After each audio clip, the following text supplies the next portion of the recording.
Erin finally loosens up again and regains her usual smile. Take a seat, you must be tired. We just need to talk for a bit. Erin nods and turns around to return to her chores. She sends Simon another hesitant glance before leaving us. There's so much that I want to ask, so much that I need to know. My thoughts are still confused after seeing Simon again. I'm not even sure what to say. So, if I went to Tobias earlier, would I still have been able to go to the lake? Again, food for thought. And Gavin, what on earth was going on when I met them? Find Gavin and ask him. Talk to Simon first. What on earth? That's like the most lunatic option ever. Who would do that? Anyway, Simon, I do like that you're here, but I am now going to leave. No, fuck that. What happened back there in the forest? You know him, the man I was fighting?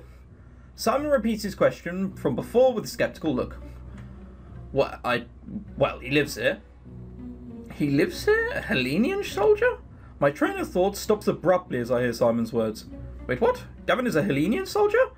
And that's when it hits me. I remember the time I saw his sword. Now I realise why the crest and the scabbard had seemed familiar. How could I forget? We are still in Tanvies, are we not? Yes, we are. That man attacked me out of nowhere in the forest and I naturally defended myself. Then you appeared. Gavin attacked him just like that? If he really is a soldier from the other side of the border, it means there are enemies without question, even me. My, what's with the grave atmosphere? Still smiling. Still smiling. Wow! You look like you've been hit on the head by a rock. Doesn't it look cute? Erin interrupts us as she approaches us from the kitchen. I don't think she has heard our conversation, but the dark mood would be obvious to anyone. She puts a plate in by Simon's seat and smiles kindly. With just that, she disappears out into the back once again. Is there some sort of overlaying big story here? Am I supposed to be sacrificed to a god? I wonder if Erin is aware about what Gavin really is and what all three of us here means. I turn to Simon, who is sitting down once again. I wonder how he has spent the past days out there. I am happy to see that you are well. I was worried that I was the only survivor. What about the others? Simon's expression darkens and I immediately feel my heart sink. We are the only ones left. I'm sorry. Well, we did tussle with the dragon. The fact that two of us even survived is a big thing. Leon was taken by the dragon. There is no doubt that he died right there. I found Aiken's body nearby afterwards. What about Lady Adelaide? Her horse was lying near the edge of the cliff. There was a lot of blood. I couldn't tell if it was just from the horse or both of them. There was no body. She has probably either fallen off the cliff like you did, or the dragon took her away as well. No.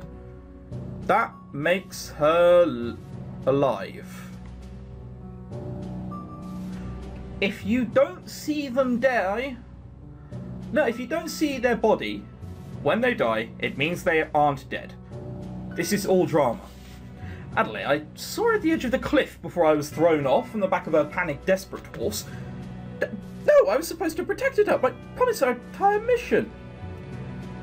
We need to continue to Kair, and Simon looks at me as if he really didn't see me until now, and his voice trails off. You're hurt. Oh, it's nothing serious. I'm ready if needed. When I saw you being thrown off that cliff, I was sure you were dead as well.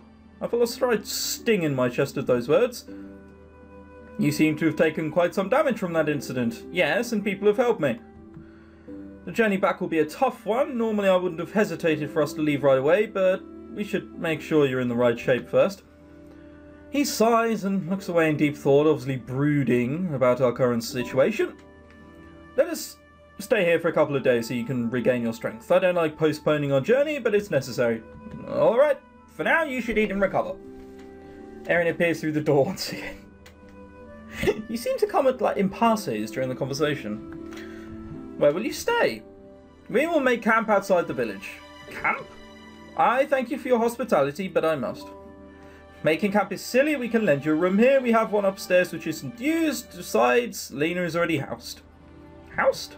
I've been staying in a cottage just outside of the village. It's owned by a hunter named Tobias. He's the one who found me here and brought me here. Is Simon just going to be like, oh, I had an arrow shoot by my ear. Another mortal enemy.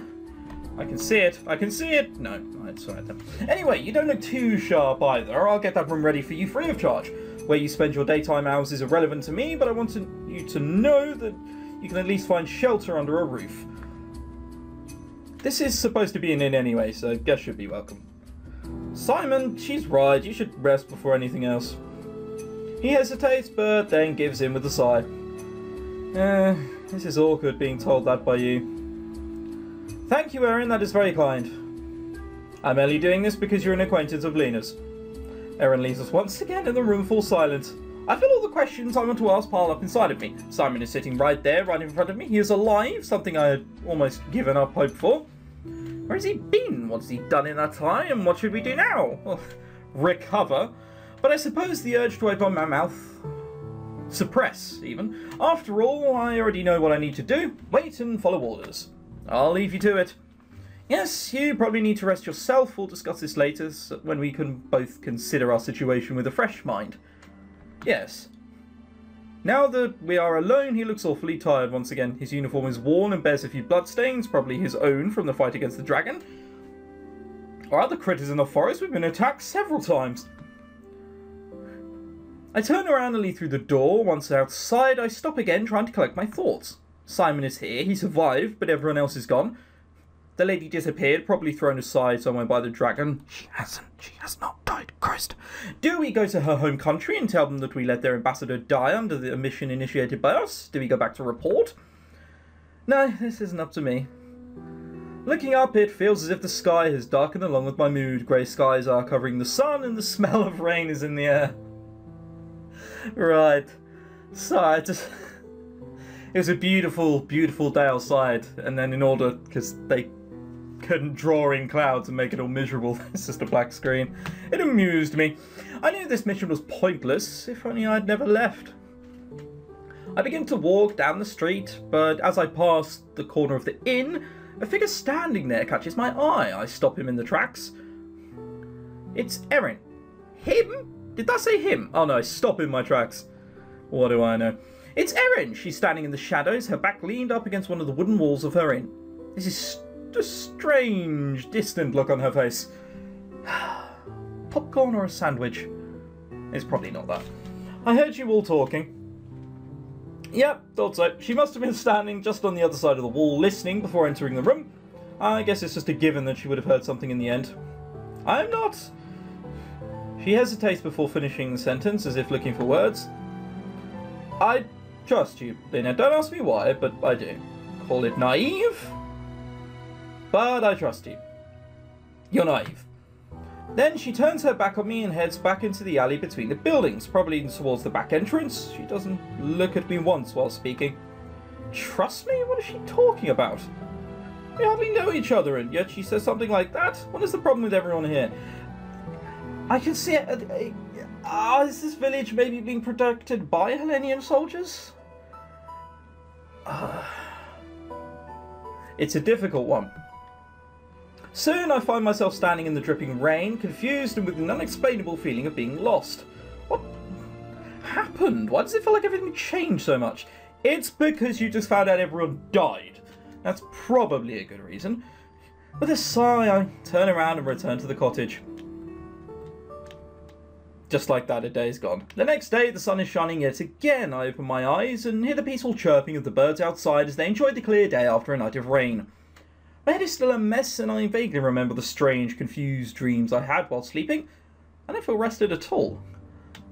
Tired, I get out of bed and dress myself as usual. I equip myself with a sword and prepare myself for the day.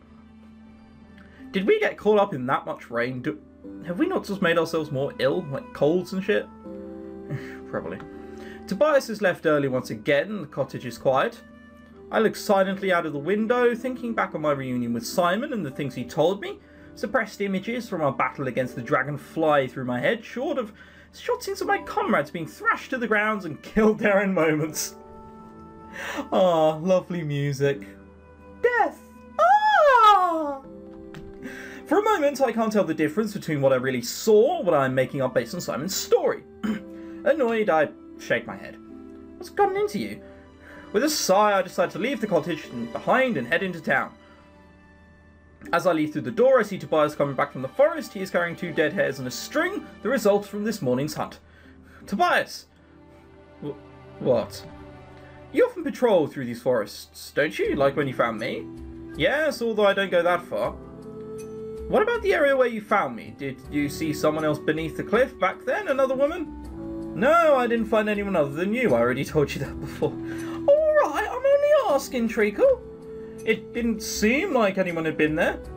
No, I'm sure you were the only one alive back there and the only woman. I see, thank you. Neither Simon nor Tobias has found any trace of Lady Adelaide. It could be she just fucked off herself. Only her horse has been lying on the edge of the cliff. Maybe the dragon had really been picked up and thrown her somewhere like it had done with Leon. Maybe Gavin kidnapped her. Just a thought.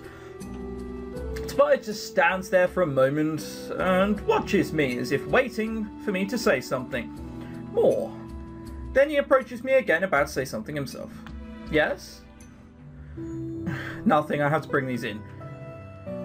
With that, he leaves me behind. I head towards the inn right away. Simon is the only one in the immediate area as I enter. Good morning, sir. Not with that again. Since we're the only ones here, it's not necessary to speak to me that way. He sighs and brushes my greeting off as usual. It makes me relieved to experience such a familiar scene again. How was the room? Fine. I didn't even see a shadow of the owners. They left me in peace. I must say, though, the mere presence of this place still haunts me. I know what you mean. I feel like that too. You felt like that? I guess we can't know everything that happens within our borders. Yes, that is troublesome, though, since we expected this area to be completely empty and uninhabitable. Uninhabitable? So what, people saw streams, mountains, and forests and were like, there ain't no one habitating there, and just left? Christ. Well, a dumb bunch. But this time maybe we should say that we were lucky that we were mistaken. Otherwise, even we could have been dead by now. It seems so. It's an interesting question, though, isn't it? Is this place a blessing or a curse? Erin appears through the door to the kitchen. She looks like she's in the middle of her morning chores. And listening. Oh, hello. Oh, hello, me. I know that you've been listening. You admitted it. We need to talk to the one in charge here. Can you direct me to him? The chief? Oh, but he's not here. He's out of town. Isn't there someone else taking his place while he's gone? Someone else we can talk to? That's... The door behind us opens and someone else enters, breaking off Erin's sentence. It's not Gavin, is it? You're shitting me. What? Huh? Really?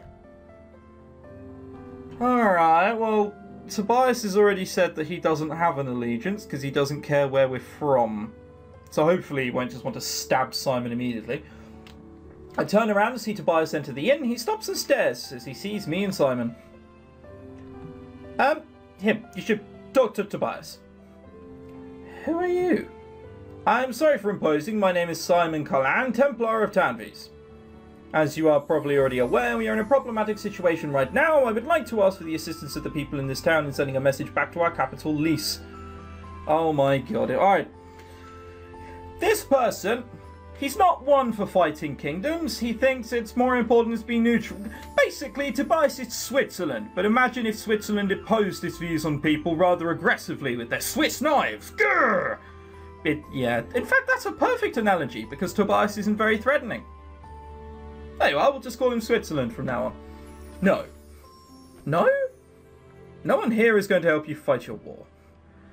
Our war? This town lies in the kingdom of Tanvis. That makes it your war as well. So you'll order me to? Tobias, please. We don't need any more of this right now. Of this? What? Is it just a game to you? Forget trying to drag this town, all of us, into your mess.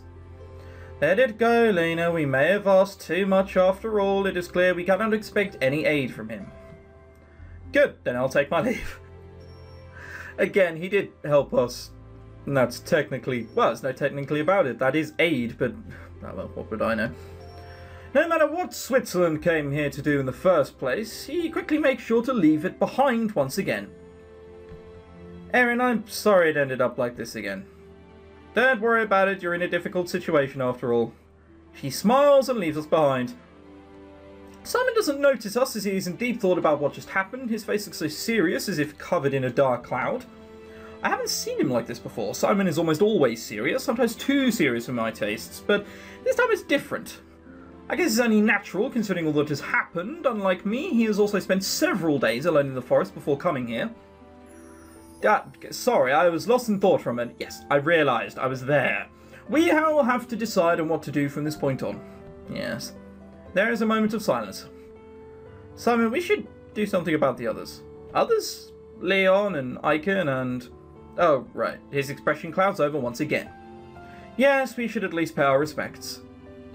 Do we even know where it is? How do we know where it is? Are we just going to meditate outside the lake and just pray for the best? Later we find ourselves in a clearing inside the forest, not far from the lake. And it's a small, silent clearing. Just like the rest of the forest, this place feels amazingly peaceful. Amazingly in what way? Peaceful in a way that anyone could attack us at any time, human creature or any kind of foe. Yeah, fucking beautiful peaceful. In fact, I cannot achieve sleeping unless I've got a sword at my throat and someone's going, right then, if you dare fall asleep, it's off with your head. Very peaceful. I help Simon in finding 3 medium-sized smooth rocks that we set up in a line among the wildflowers as a sort of memorial for our fallen comrades. Simon stands judging our work. I don't feel good about leaving their bodies up there. In another corner of the cleaning, I kneel down and pull up one of my small daggers from my belt. For a moment, I just stare blankly at the metal in the drawn blade, lost in thought. Still, I'm surprised. Yeah, well, according to the story, you're dead now, so yeah, whatever you have to say is irrelevant.